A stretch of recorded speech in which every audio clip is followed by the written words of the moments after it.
Dear students, today we will talk about peptic ulcers. Earlier, peptic ulcers were considered as lifestyle disease.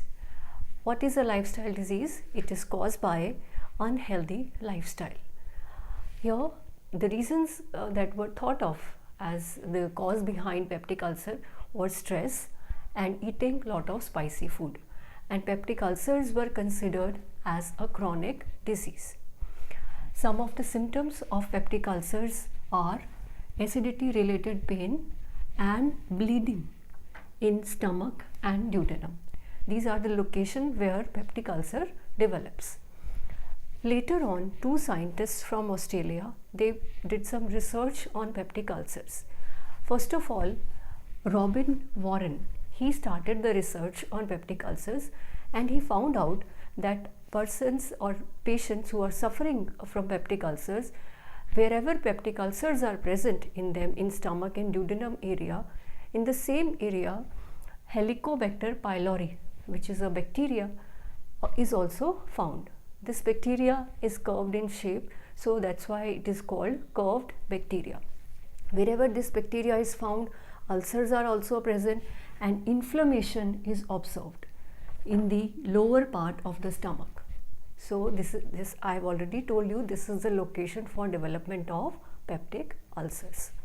Later on, another scientist, Barry Marshall, he also joined in the research which Robin Warren was doing, and he isolated and cultivated, that means he grown the bacteria, that is H. pylori, from the patients of peptic ulcers. And later they found out that these ulcers can be easily treated with the use of antibiotics. These antibiotics, they killed the Helicobacter pylori, and when Helicobacter pylori was killed, it resulted in the cure of, or you can say the healing of the ulcers. So earlier the reason was thought of as a lifestyle, unhealthy lifestyle, and peptic ulcers were considered as chronic disease.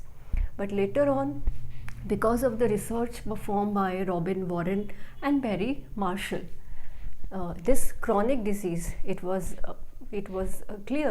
became clear that it is not a chronic disease and it can be treated in a very short period of time by use of antibiotics.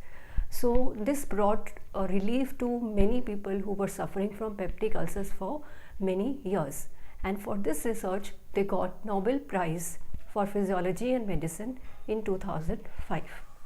Thank you.